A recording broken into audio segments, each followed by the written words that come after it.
Cool. For today, what I prepared was a little bit on managing time.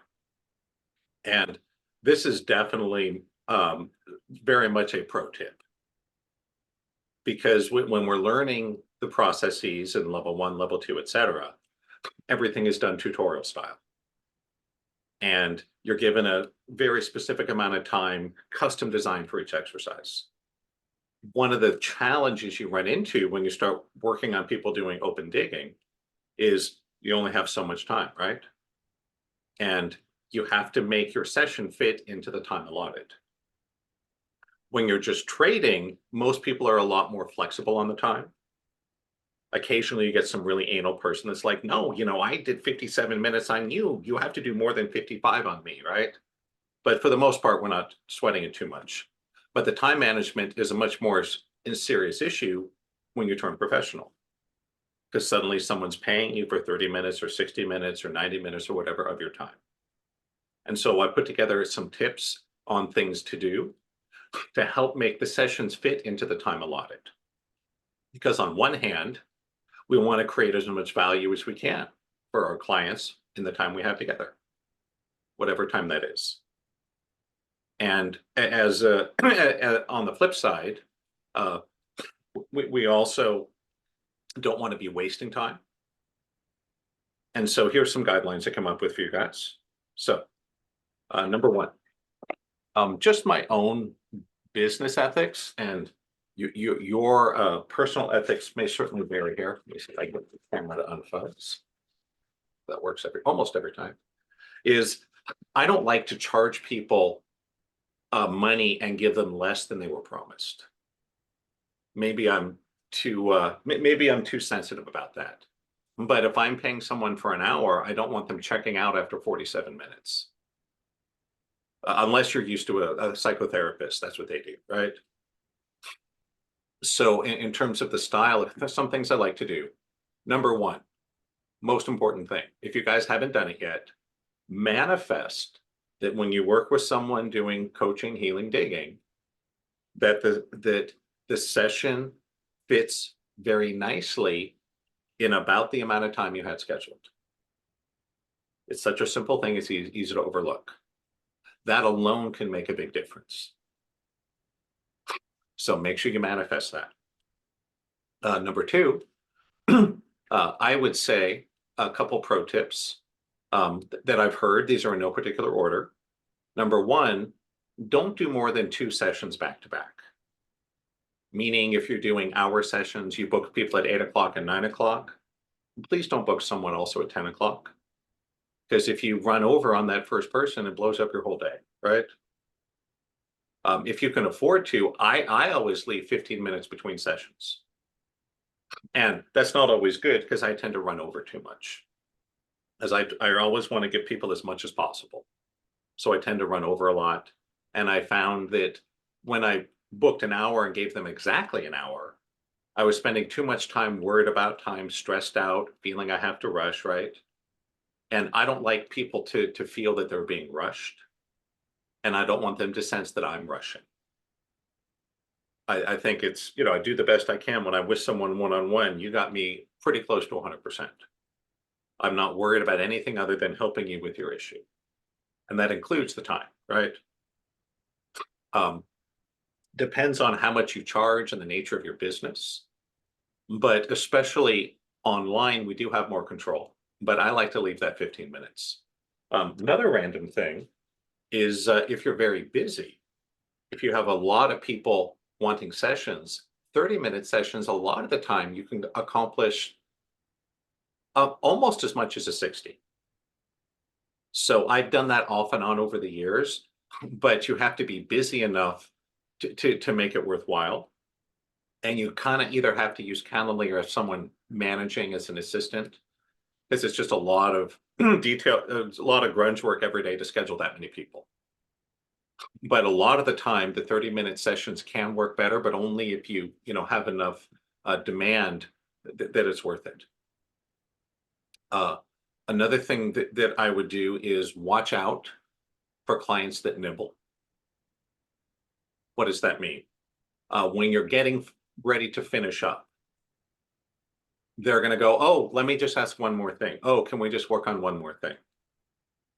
So there's probably a whole nother little, mini class here on handling clients that nibble. But watch out for that. Especially people love to wait until the end to ask you questions, right? So the short version is, wow, I'd love to work on that, but we're already over time here. I don't want to open a can of worms when we're already in overtime. Why don't we schedule another time and we'll start right at the beginning with that next time? So that's your short version. Again, there's a much longer version of how you handle clients that nibble. So that's something you have to watch for. Second thing is, are you guys familiar with the term doorknob disclosures? It's a term from psychotherapists that it happens sometimes that people will only tell you what's really going on right at the end of their session. And the term doorknob disclosures comes from back in the old days when we used to like drive in our cars to office buildings to work. Anybody remember those days? It's like a really long time ago, like 5 years ago or something crazy, right? That when the client gets up to leave and they have their hand on the doorknob, they go, oh yeah, maybe this has something to do with, when I was like molested by my uncle or something, right? Or, oh yeah, it happened 6 months after I was abducted by aliens or whatever it is. So just be aware there's a psychological thing with the timing. Some clients nibble at the end, others only give you the good stuff at the end. So you learn a lot about your client right at the end of the session. And for people that are chronic nibblers, you might want to make some notes. Be prepared for it, right? That's one of the reasons that, like when I do the free sessions with level 1, I always start with questions. I'm like, okay, top of the number one most important thing, do you have any questions about the upcoming training? What we're going to cover or what you're going to wear or anything, right? Because people love to wait, especially on a 30-minute session. They love to wait until the end when you're done and go, oh, wait, I just have a few questions. So I'm like, no, questions at the beginning, right? If you wait till the end, schedule another session. So let me see if I have more notes on this. I think that's the most important thing. Okay, and the last thing, which you guys might want to work on tonight if you don't have another topic, is do digging on your own beliefs around time. This is a good meta healing topic. So for example, do you believe you can do a significant shift in 30 minutes? You should be able to. Do you believe that it takes an hour or it takes a long time to heal? So I'd be looking at do your own digging around your issues with time. Make sure it's safe for you to stay on schedule. Check beliefs like I have to give people extra time or I'm cheating them, stuff like that. Interesting, huh? When I first started my practice, I started off with 60-minute sessions, and then I found myself running over all the time. So I'm like, what the hell? Might as well just tell people they're getting 75. So that's something I did. That was a long time ago. What I'm told by someone who paid a LinkedIn specialist a really huge amount of money for a 1-hour session, what they said was right now, 45 minutes sells better than 60. So the last tip I'll give you guys is, and this is what I'm going to do with my new, it's not really a side business. It's kind of my new main business, just new audience. My goal is to be working with tech executives and entrepreneurs. That's my new niche. Whether it works or goes anywhere, I have no idea, but that's the idea. But the idea would be you schedule them for 45 minutes, which psychologically feels like less than an hour, right? And then you have your 15 minutes to run over and keep on schedule. One of the little things I run into putting a buffer between clients is you can't start on the hour every time. And a lot of people have their days scheduled such that they expect everything to start and stop on the hour. So I'm not going to change what I do with my healing clients, but with the new venture, I'm going to be aiming at you buy a 45-minute session. But I tell people, hey, you'll always get an hour on my calendar. And what my general rule is pretty simple. Anybody that really needs a little bit of extra time will always get it. Pretty easy. And one of the troubles with running over all the time is people start to expect it. So watch out for that. Every now and then I have a client, usually a new client, where we get through the session and we're like an hour, 1 minute. They're like, "Oh my God, I know you have to go." I'm like, "Hey, don't worry about it. You know what? You know, if you don't mind running over a little bit, that's cool. But don't do it too much because then people will start to expect it." But yeah, I like the idea of, all for 45 minutes. Um, the obvious downside is for customers that are extremely price sensitive, that's not going to work as well. That's why I'm not sure it would work with energy healing clients. Might work better with executive coaching. Again, I don't know. Because a lot of people are going to take the time, take the price divide by the time and come up with a price per minute, which is a little silly, but it's what people do, right? Just like when I was teaching theta healing, most people, when they decided they wanted to learn theta healing, would simply go in and Google all the local teachers, and their only factors for deciding whom to go with was who's closest and cheapest. It's like, ew, I'm not, those are two of the worst attributes to be choosing a teacher of energy healing, right? It's like if you're going to have brain surgery, are you going to want to go with the cheapest and closest guy? Or would you maybe be willing to drive for 20 minutes to get with someone who really knows what they're doing? Again, I don't know, right? Not criticizing anyone, just saying this is my experience having done this professionally every day for over 20 years. So, takeaway, uh, don't sweat it too much until you're a pro, but you can get a lot of mileage out of digging on yourself and manifesting it. And because a lot of life is, it shows up the way it does because you believe it and expect it. Does that make sense?